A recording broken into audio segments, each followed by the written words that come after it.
Inside the Giant by Ben Solomon. Chapter 1. Night at the Orphanage. The girl moved through the Georgia night like she was trying not to leave a shadow. The houses along Magnolia Street slept behind torn curtains and sagging porches, and the air smelled of red clay, river damp, and magnolia blossoms turning sweet with rot. In her arms, the baby felt too heavy to be new to the world. He was wrapped in a faded blanket with roses on it, but the blanket did little to soften the truth of him. He was 14 pounds of breath, heat, and proof.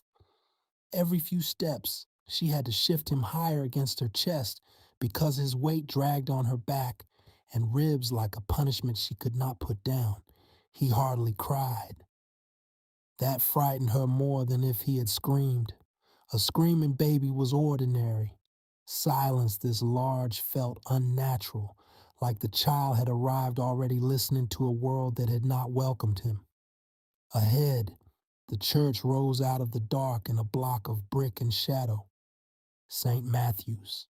The orphanage door sat under a weak yellow bulb that hummed over the stoop, pulling moths into its dim circle like souls too tired to resist light.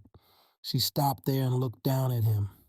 His face was broad even now, his brow heavy, his little mouth parted as he breathed against her collarbone. When she adjusted the blanket, his hand slipped free and opened into the air, as if trying to catch hold of something she could not give him. "You don't belong to me," she whispered. The words shook on the way out. "And you don't belong to him."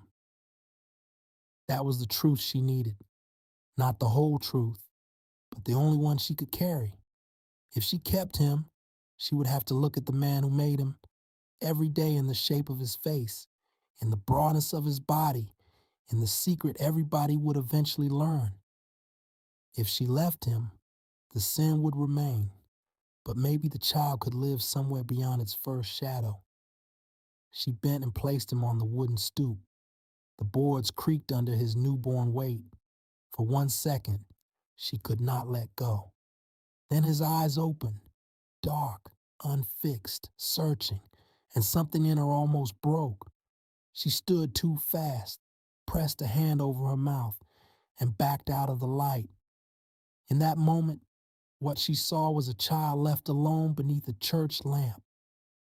What the town would one day see was something else.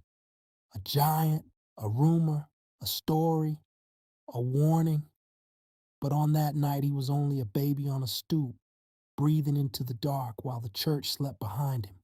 Then she turned and ran,